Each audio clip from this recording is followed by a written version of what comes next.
Hello D students, तो कैसे हैं आप। स्वागत है आपको अपने चैनल एसबीजे क्लासेस में। आज मैं आपको बताने वाला हूं 12th के बाद टॉप सरकारी नौकरी यानी गवर्नमेंट जॉब्स जिनके लिए आप अप्लाई कर सकते हैं। If you are in a 12th class और आपने भी एग्ज़ाम्स दिए हैं या आप एग्ज़ाम दे चुके हो, ग्रेजुएशन कर रहे हो, तो वीडियो बहुत ही खास है। आज मैं आपको ये टॉप सरकारी नौकरियां बताने वाला हूं जो जिनके लिए एलिजिबिलिटी 12th होती है। सो देख लीजिएगा कौन से नंबर पर, पहले नंबर पर कौन सी आने वाली है। तो पूरी वीडियो खास है, आप ध्यान से देखिएगा। Let's start the video.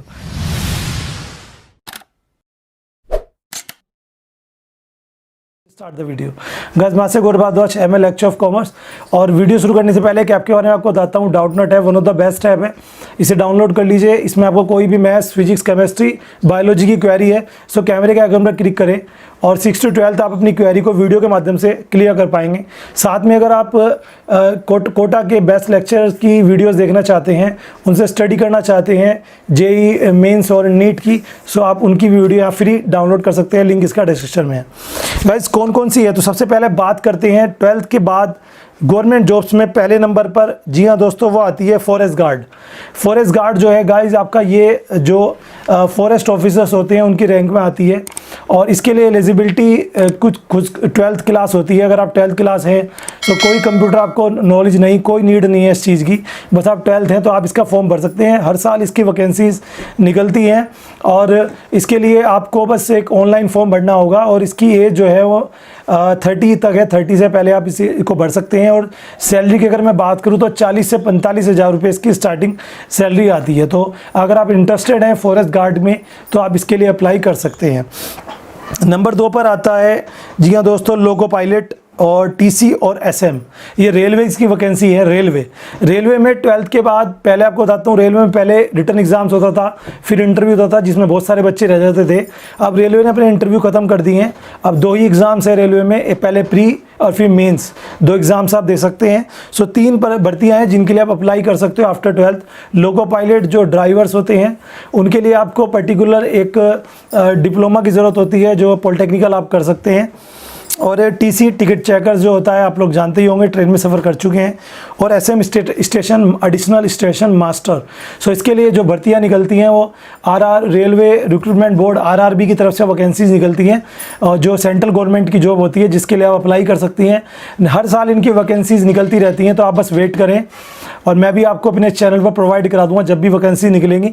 और इसके लिए आप तैयारी कर सकते हैं। बस मैं आपको इसलिए बता रहा हूँ ये गवर्नमेंट जॉब्स की आप अपनी गवर्नमेंट जॉब चुनें, किसके लिए आप करना है उसकी तैयारी करने के लग जाइए। Best book, best YouTube videos देखकर आप अपनी तैयारी करने लग जाइए। सो इसके लिए ये बता दूं, अगर मैं इसकी स्टार्टिंग सैलरी की बात करूं तो 40 से 50 हज़ार स्टार्टिंग सैलरी होती है और एलिजिबिलिटी केवल 12th है इसकी। और उसके बाद रिटर्न एग्जाम पहले प्री फिर मेन होगा। और सबसे बड़ी बात है कि रेलवे में जॉब करना सेंट्रल गवर्नमेंट की जॉब होती है जहाँ बोनस भी 2.5 महीने की सैलरी के बराबर मिलता है।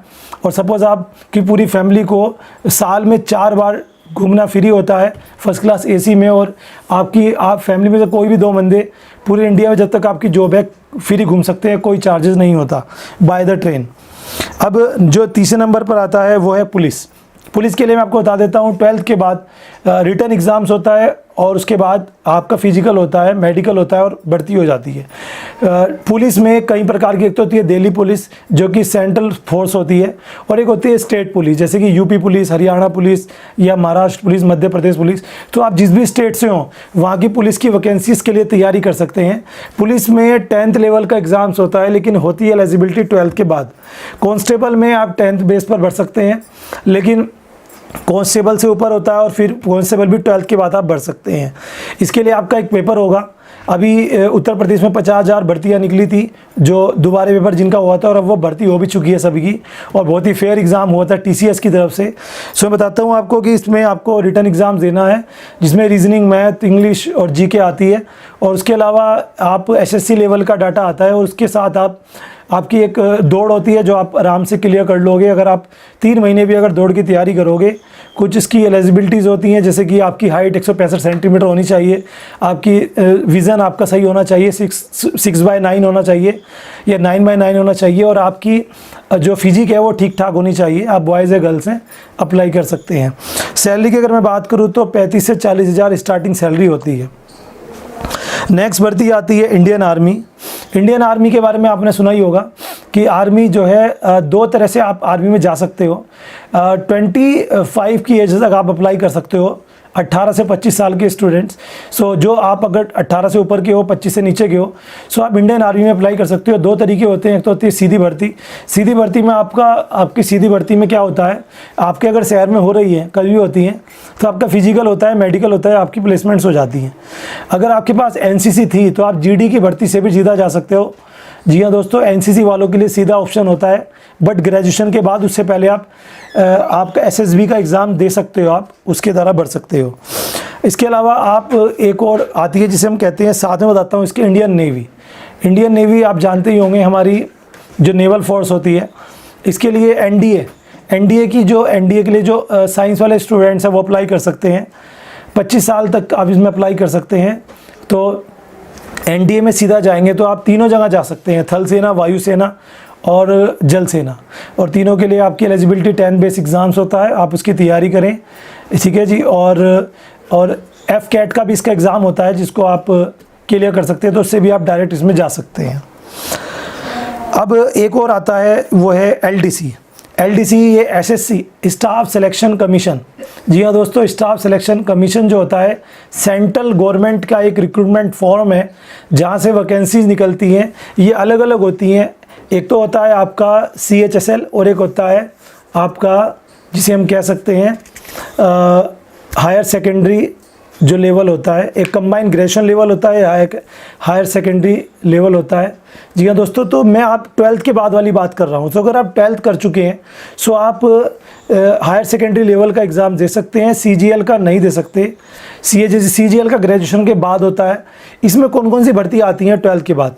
2 भर्तियाँ मेन हैं, एक तो है स्टेनोग्राफर और एक है LDC जो होता है, LDC क्लर्क की भर्ती होती है, जिसके लिए आपके पास CCC का सर्टिफिकेट होना बहुत ज़रूरी है। तो प्लीज़ 2 चीज़, अगर आप LDC या स्टेनोग्राफर में जाना चाहते हैं जिनकी सैलरी ही 45,000 प्लस होती है, सेंट्रल गवर्नमेंट की जॉब होती है किसी भी डिपार्टमेंट में, लाइक आप इनकम टैक्स, सेल टैक्स या जितने भी फॉरम्स होते हैं, इन डिपार्टमेंट्स में आप डाक खाना कहीं भी जा सकते हैं सीधा एज ए क्लर्क। उसके लिए आपको एक तो CCC आपके पास सर्टिफिकेट होना ज़रूरी है, डोएक का जो कंप्यूटर का सर्टिफिकेट होता है, और एक आपका टाइपिंग स्पीड आपकी होनी चाहिए 80 वर्ड्स पर मिनट। जी हाँ दोस्तों, अगर इतनी है आपकी सो आप इसमें जा सकते हैं। तो ये सारी भर्तियाँ थी जो टॉप गवर्नमेंट जॉब्स थी, आफ्टर 12th आप भर सकते हो। इसके अलावा बहुत सारी होती हैं, लेकिन ये मैं सेलेक्टेड लाया हूँ जिनमें आपकी भर्ती के एक एवरेज स्टूडेंट भी अगर तैयारी करे तो इनमें से जा सकते हैं। तो मुझे कमेंट करके बताएं कि आपको कौन सी भर्ती अच्छी लगी, किसके लिए आप तैयारी करना चाहते हैं, फिर मैं आपको उसी कमेंट बॉक्स में उसके ऊपर डिटेल्स दे दूंगा। या अगर ज़्यादा कमेंट्स आते हैं किसी पर्टिकुलर एक के बारे में, सो मैं आपको फिर अलग से उसकी वीडियो डिटेलाइज बनाकर दे दूंगा। Thank you very much. और अपडेट्स के लिए मुझे इंस्टाग्राम पर फॉलो कर लीजिए, चैनल को सब्सक्राइब कर लीजिए, और आपको अपडेट्स मिलती रहेंगी। Love you all.